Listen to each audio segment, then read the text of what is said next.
اولاد کے لیے دو دعائیں تین دعائیں بتا دیتا ہوں.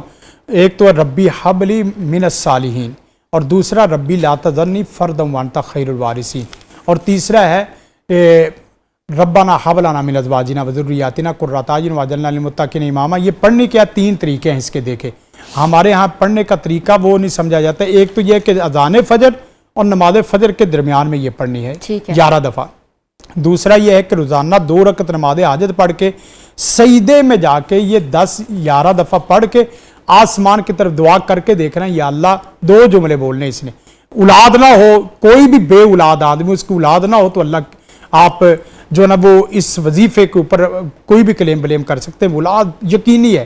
آپ اللہ کو 2 جملے کہیں آسمان کی طرف دیکھ کے. وہ کیا, ایک جملہ یہ کہنا یا اللہ اکیلا تو ہی اچھا لگتا ہے, میں اکیلا نہیں اچھا لگتا یہ اکیلی نہیں. دوسرا یہ جملہ کہنا یا اللہ تیرے لیے اولاد کا ہونا عیب ہے اور میرے لیے اولاد کا نہ ہونا عیب ہے. یا اللہ جس طرح تو بے عیب ہے اس طرح مجھے بھی بے عیب کر دے, اولاد عطا فرما دے. انشاءاللہ اس سے اللہ کی رحمت ہو جائے گی. اور ہر نماز کے سلام کے پہلے یہ 3 دفعہ پڑھتے ہیں. ٹھیک ہے حافظ صاحب, ایک اور کالر ہے ہمارے ساتھ مقدس اسلام آباد سے. السلام علیکم. وعلیکم السلام. جی مقدس, کیا پوچھنا چاہیں گی؟ جی مجھے نیند نہیں آتی. نیند نہیں آتی, ٹھیک ہے. اور کوئی مسئلہ؟ جب میں رات کو مجھے ڈر لگتا ہے اور جب نہاتی ہوں پھر بھی ڈر لگتا ہے. سوتی ہوں ڈر لگتا ہے, نہاتی ہوں ڈر لگتا ہے. دیکھیں اس کے لیے ایک تو خوف کے لیے معوذات اور اس میں ربی اعوذ بک من ہمزات الشیاطین واعوذ بک ربی یحضرون, یہ ایک تسبیح صبح اور ایک تسبیح شام کو کر لے. اس کا خوف کسی بھی قسم کا وہ ختم ہو جائے گا. اور ایک دعا ہے اعوذ بکلمات اللہ التامات من غضبہ وعقابہ وشر عبادہ ومن ہمزات الشیاطین واعوذ بک ربی یحضرون. یہ دعا بھی خوف کے لیے. رہا مسئلہ یہ کہ رات کو نیند نہیں آتی, اس کے لیے بہترین یہ ہے کہ نماز عشاء کو بعد جماعت وقت میں یہ ادا کرے. دوسرا یہ ہے کہ باوضو سوئے. اور تیسرا طریقہ کار یہ ہے کہ سونے کے اذکار میں خصوصاً آیت الکرسی ہے اور 4 کل اور ایک سورۃ بقرہ کے آخری رکوع کے متعلق آتا ہے کہ جو آدمی یہ رکوع پڑھ لیتا کافہ تاہو, وہ کافی ہو جاتا اس کو نیند, بے خوابی سے, شیطان سے اور اسی طرح برے خوابوں سے اور حاسدین سے. سورۃ بقرہ کا آخری رکوع پڑھ لے اور یہ 4 کل وغیرہ پڑھ لے, آیت الکرسی ساتھ میں نے بتائی, تو انشاءاللہ یہ پڑھ کے پھونک لے. اور ایک دعا بہت بڑی, ساری رات کی ساری مخلوقات کے اذکار ایک طرف, یعنی فرشتوں کی حمد, انسانوں کی حمد, جنوں کی حمد, نباتات حیوانات کی حمد, ساری مخلوقات کی دعائیں ایک طرف اور ایک دعا ایک طرف ہے. بہت زبردست ہے.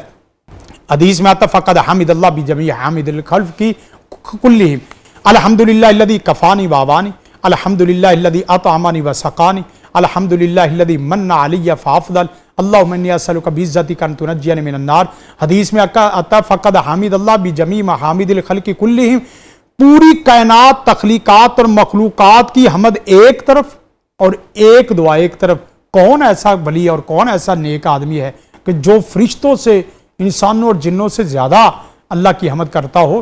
ایک دعا بہت بڑا پیکج ہے اور ذوالحجہ میں تو بہت بڑا پیکج ہے, اس کو لگانے کی کوشش کریں, نیند بھی آئے گی, رات بھی سکون میں. ٹھیک ہے.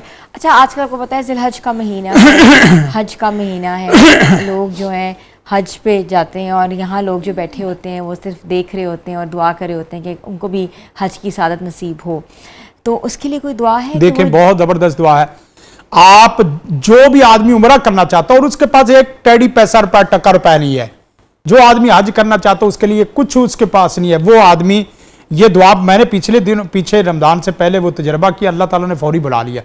وَآرِنَا مَنَاسِکَنَا وَتُبْ عَلَيْنَا إِنَّكَ أَنْتَ التَّوَّابُ الرَّحِيمُ. یا اللہ میں بھی تیرے مناسک حج, تیرا گھر, تیرے حبیب کا روضہ رسول دیکھنا چاہتا ہوں.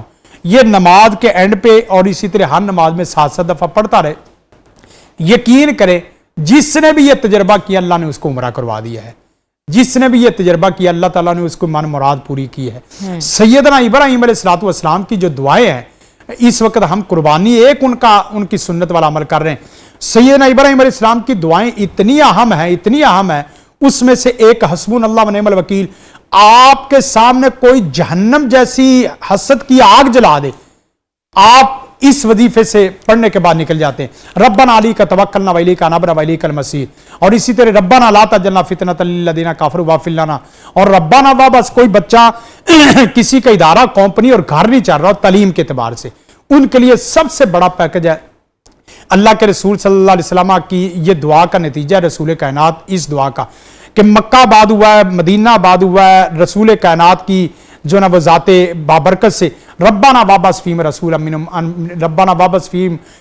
من انفسہم یتلو علیہم آیاتک ویعلمہم الکتاب والحکمہ ویزکیہم انک انت العزیز الحکیم۔ آپ یقین کریں آپ کا گھر مدرسہ، آپ کا گھر تعلیم گاہ، آپ کا گھر تربیت گاہ، آپ کا گھر درس گاہ بن جائے۔ جو آدمی چاہتا ہے اس کا گھر تعلیم گاہ، درس گاہ، تربیت گاہ بنے، یہ دعا پڑھے اللہ کی رحمت۔ ٹھیک ہے حافظ صاحب، ایک کالر ہمارے ساتھ ہے، شہناز ہیں، آئی تھنک فیصل آباد سے ہیں۔ جی السلام علیکم شہناز۔ وعلیکم السلام۔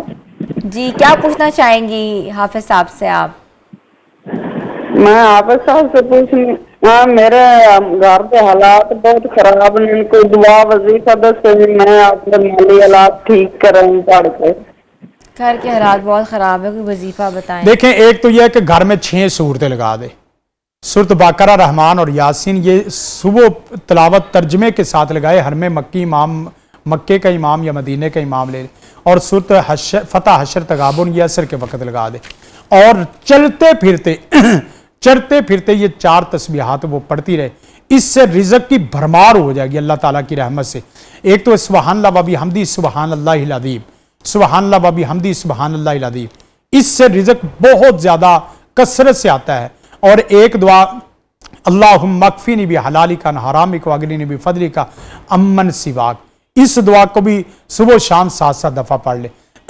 اور ایک بہت زبردست دعا ہے، اگرچہ پیچھے لمبی ہے، اللہ رب السماوات السبع ورب العرش العظیم ربنا ورب کل شیء فالق الحب والنوى منزل التوراۃ والانجیل، آگے اعوذ بک من شر کل شیء انت آخذ بناصیتی، یہ جملے بہت اہم ہیں۔ اللہم انت الاول فلیس قبلک شیء وانت الآخر فلیس بعدک شیء وانت الظاہر فلیس فوقک شیء وانت الباطن فلیس دونک شیء، آگے 2 لفظ ہیں، یا اللہ تو اول، تو آخر، تو ظاہر، تو باطن، تو ہی سب کچھ ہے، اقضی عنی الدین، میرا یہ قرض، میرا یہ بوجھ، میرا یہ رزق، اس مسئلے کو حل فرما، واغنینی من الفقر، اور مجھے غنی بادشاہ بنا۔ جو آدمی چاہتا ہو کہ وہ دنیا میں غنی بادشاہوں کی طرح مستغنی زندگی بسر کرے، اس کے لیے یہ بہت اہم دعا ہے۔ اور یہ بھی یاد رکھیں کہ میں نے جو بھی دعا پڑھی ہے یہ کوئی میری مارکیٹ کا وظیفہ نہیں ہے، یہ گوگل کر لیں، انٹرنیشنل قسم کے حوالے ہیں، میں نے جو ایک لفظ جو پڑھا ہے وہ ایک لفظ گوگل کریں، آپ کے سامنے پوری دعا آ جائے گی، پوری دعا آ جائے گی انشاءاللہ العزیز۔ اس دعا کی برکت سے رزق ختم نہیں ہوتا، میں نے آپ کو کہا رزق ختم نہ ہونے کی بات ہی نہیں ہے، بادشاہ بننے کا وظیفہ۔ بہت بہت شکریہ، ہمارے ساتھ موجود تھے معروف روحانی معالج قادری حافظ شفیق الرحمان، جنہوں نے ہمیں قرآن و سنت کی روشنی میں روحانی علاج، دعاؤں، اذکار اور اسلامی تعلیمات کے مطابق جو آگاہی دی۔